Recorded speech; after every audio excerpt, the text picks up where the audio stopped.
20वीं शताब्दी के 7म दशक में खाली खून खराबा फिल्म सब आबि रहल छलै। ओही समय में एकटा एहन फिल्म एलै जैमे स्वास्थ्य, हास्य आ परिवार बोध फिल्म छलैया। ओ छलैया ऋषिकेश मुखर्जी के चुपके चुपके। चुपके चुपके फिल्म एहन छलैया जैमे शुरू से लऽ कऽ अंत धरि पूरा हँसऽवला सीन सब छै। ओहिमे एको बेर ओहिमे बोरिंग नहीं लगै छै, एहन सीन छै। जखन एक्शन सब भऽ रहल छलै, बेसी एक्शन वाला फिल्म सब बनै छलै, ओहि समय में कम एक्शन में बेसी हँसाबऽ वाला आ बेसी मनोरंजन करऽ वाला ई फिल्म छलै। ई फिल्म 1975 में बनल छलै। एहि फिल्म में अमिताभ बच्चन, धर्मेंद्र आ शर्मिला टैगोर छलखिन।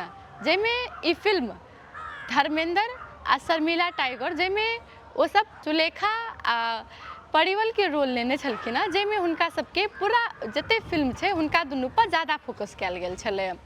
ओहिके बाद आरो बहुते फिल्म सब एलै, मुदा हिनकर सबके जे ई फिल्म छै, ई फिल्म अखनो भारत के कॉमेडी क्लासिकल फिल्म में गनल जाइ छै। सबसँ शुरू बेर में एते कॉमेडी वाला फिल्म बनल छलै। ताहिके लेल ई फिल्म के जे शुरू बेर जे प्रदर्शन भेलै ओकर 50वां साल एहि महीना में भऽ रहल छै। ओही के लऽ कऽ एहि फिल्म में जे कहानी सब छलै, एहि फिल्म में जे किस्सा सब छलै और फिल्म के बारे में सब अपन अपन मंतव्य राखि रहल छथि।